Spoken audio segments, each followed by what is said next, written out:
All right, guys, thanks for joining us. We're here in Novi, Michigan. We just went through some laser safety officer training with Dr. Richard Hughes here. Some really good training. It's a lot of good information. And Dr. Hughes, I was wondering if you could give us a brief history of your background with like lasers, because I know you went through a lot of stuff in the class, and then maybe just some of your qualifications necessary to teach laser safety training. Okay. Because that's a lot. I know you're trying to condense that, but... Yeah.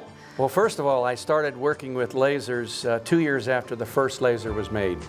First one was produced in 1960, and I graduated with a bachelor's degree in physics in 1962 and started working with lasers and worked with them for of the order of 2 years, and then went to graduate school for 5 years to get my master's and PhD in physics, and went back to my employer, which was Naval Weapons Center at China Lake, California, and got right back into laser physics. And I thoroughly enjoyed working with lasers. I'm by inclination and experience an experimental physicist, not a theoretician. And that's demonstrated perhaps best by the fact that I have 23 patents in the field of lasers, things that had to do with lasers and electro-optics. And so I enjoyed my work there. And after several years working at China Lake, I was asked to join a physics department at an undergraduate school. And so I worked there for 8 years as a professor. Okay. First as an associate professor, and then advanced to a professorship, full professor there. And taught upper division courses, which I thoroughly enjoyed, like quantum mechanics and biophysics and that type of thing. Right, that's so much stuff. And would you like, and I know that obviously you've been around since the beginning of lasers, right? Yeah. And then can you speak to a little bit about the necessity of laser training? Like obviously the technology has come very far from that point, and then we've obviously had to catch up with the safety training, you know, as the technology grew, and you know, I'm sure there was always some, you know, things in place to keep people safe, but can you speak a little bit about why it's necessary, you know? It's necessary both legally and from a moral standpoint. That is, we have regulations, we have ANSI standards which are enforced by OSHA, so we take care of the legal aspect. But from a moral standpoint, we have a responsibility to make sure, as best we can, that our workers are not injured by lasers. Right. Either whether eye injury or skin injury.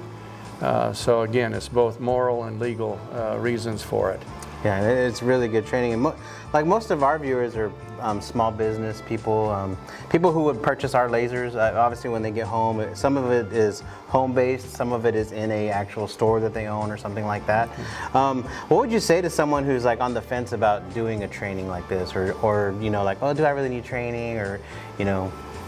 Yeah, it ends up that in the variety of ANSI standards that present the safety aspects of lasers, okay, they even present the topics that must be covered in the training of laser safety officers like yourself, okay? And let's say you have lasers that are laser users using class 4, the more powerful lasers. It even stipulates the topics that must be covered in their training. And then it goes down to even the class 2 and 3 lasers, and there are fewer topics that need to be covered. But it's spelled out very specifically so that each laser user can work indeed safely in that environment. That's awesome. Well, Mr. Dr. Hughes, I really appreciate you sitting with us, and you know, I really wanted to communicate to our viewers and actually even potential customers the importance of laser safety, and then actually training yourself so that you know this is your laser, you're going to be using it, yes, and setting themselves up for success. Obviously, no one wants anyone to get hurt and things like that, and I feel like this type of training is invaluable. So we learned a lot, and I'm just wanting people out there to know you can learn a lot taking a course like this. So. Can I add one thing to that? Sure, absolutely. And that is the necessity of having a laser safety officer, bona fide laser safety officer, where you are using lasers. So wherever you have either a class 3B or 4 laser, you're required by the ANSI standard and hence by OSHA through enforcement by OSHA to have a laser safety officer that's trained as such, that can implement what we call a bona fide, a real laser safety program to make sure nobody is injured. Right, and if it's a home type business, let's say it's like an Etsy mom, someone who cuts ornaments out of wood and things like that, can she not appoint herself as her own laser safety officer? Absolutely. You don't have to have someone external looking over your shoulder. Right. And we sometimes use the affectionate term mom and shop Okay. facilities, okay? Right. His and hers, or whatever it happens to right. be. Yeah, you need to have the laser safety officer, and you can be your own laser safety officer, even though it might appear to be a little bit of a conflict of interest to you look after yourself. Right. It's important that you do that Right.